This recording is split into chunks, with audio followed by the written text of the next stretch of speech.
திராவிட முன்னேற்ற கழகத்தின் ஜென்சி ஒருங்கிணைப்பாளர்கள் ஒருவராக இருக்கக்கூடிய அன்பானந்தன் அவர்கள் மீது ஒரு விண்டிக்டிவ் மோட்டிவோடு பழிவாங்கக்கூடிய எண்ணத்தோடு ஆளுகின்ற தமிழக வெற்றி கழக அரசு ஒவ்வொரு இடத்திலும் இளைஞர்களை ஒடுக்குவதற்காகவும் அவர்களை நசுக்குவதற்காகவும் கொஞ்சம் கூட டாலரன்ஸ் என்கின்ற சகிப்புத்தன்மை இல்லாமல் நியாயமாக வைக்கக்கூடிய விமர்சனங்களை எதிர்கொள்ளக்கூடிய ஆற்றல் இல்லாமல் பொய் வழக்குகளை போட்டு என்னமோ மிகப்பெரிய குற்றங்களை செய்துவிட்டதை போல, ஹீனியஸ் கிரைம்ஸை செய்துவிட்டதை போல அவர்கள் வீடுகளுக்குள் செல்வது, அவர்களை துரத்துவது, அவர்களை கைது செய்வதற்கு துடிப்பது, அவர்களை சித்திரவதை செய்வது, அடிப்பது, உதைப்பது.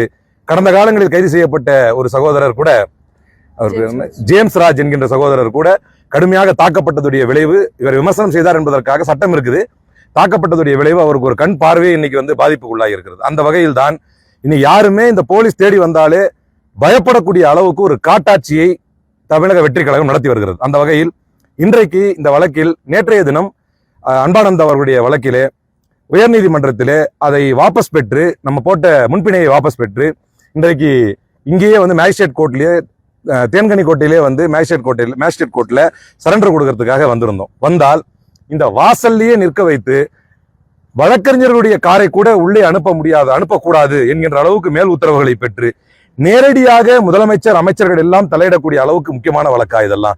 அந்த அளவுக்கு நெருக்கடிகளை கொடுத்து வழக்கறிஞர்களை ஹராஸ் செய்து மிகப்பெரிய அளவிலே நோவினைகளை கொடுத்து அதற்கு பின்னால் ஒரு வழியாக உள்ளே சென்று தெலுங்கானா நீதிமன்றம் சமீபத்திலே தெலுங்கானாவில் தரப்பட்ட இது போன்ற அரசியல் சார்ந்த வழக்குகளில் கைதுகளை செய்யக்கூடாது, முதல்ல எஃப்ஐஆரே பதிவு செய்யக்கூடாது, குறிப்பாக இது போன்ற அரசியல் சார்ந்து வரக்கூடிய சோசியல் மீடியா வழக்குகளிலே கம்ப்ளைனன்ட்டுடைய ஜெனியூனிட்டி இருக்கணும் என்று இருக்கிறது.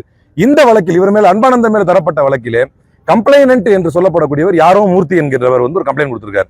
இதில் நேரடியாக பாதிக்கப்பட்ட முதலமைச்சரோ அல்லது நடிகை என்று அவர் குறிப்பிட்ட அந்த நபரோ அல்லது முதலமைச்சர் அவருடைய மகனையோ யாரையுமே அவர் நேரடியாக புகார் தராத பட்சத்தில் ஏற்கனவே உச்சநீதிமன்றம் தந்திருக்கக்கூடிய 7 வழிகாட்டுதலுக்கு எதிராக, உச்சநீதிமன்ற வழிகாட்டுதலுக்கு எதிராக காவல்துறை எஃப்ஐஆர் பதிவு செய்ததே வழிகாட்டுதலுக்கு எதிரானது. அந்த எஃப்ஐஆர் மீது அவரை கைது செய்ய வேண்டும் என்று துடிப்பதும் அந்த வழிகாட்டுதலுக்கு எதிரானது. இவரை சிறையில் அடைக்க கூடாது என்று நாம் வாதிட்ட போது, இப்போதைக்கு காவல்துறையிடம் அவரை அழைத்து செல்வதற்கான உரிமையை தருகிறேன், நீங்க மீண்டும் அவர்கள் விசாரணை முடித்து வரும்பொழுது 24 மணி நேரத்துக்குள்ள மீண்டும் என்னிடத்தில் கொண்டு வருவார்கள், அப்போது நீங்கள் உங்களுடைய வாதங்களை முன்வைக்கலாம், நிச்சயமாக அதுல மெரிட்ஸ் இருந்தா அதை கண்டிப்பாக கன்சிடர் பண்றேன் என்று மாண்புமை பொருந்திய நீதிபதி அவர்கள் சொல்லியிருக்கிறார்கள். அந்த வகையிலே அதை மென்ஷன் பண்ணியே அவருடைய ரிமாண்ட்ல அதை மென்ஷன் பண்ணியே எல்லாத்தையுமே நம்ம கொடுத்திருக்கிற சைட்டேஷன் எல்லாத்தையும் மென்ஷன் பண்ணியே சொல்லியிருக்கிறாரு.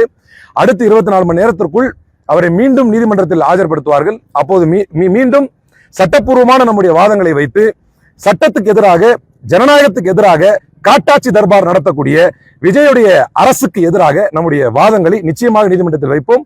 சாத்தியமான முடிவுகளை நீதிமன்றத்தின் வாயிலாகவே சட்டப்பூர்வமாகவே திராவிட முன்னேற்ற கழகம் பெறும் என்பதில் எங்களுக்கு நம்பிக்கை உண்டு.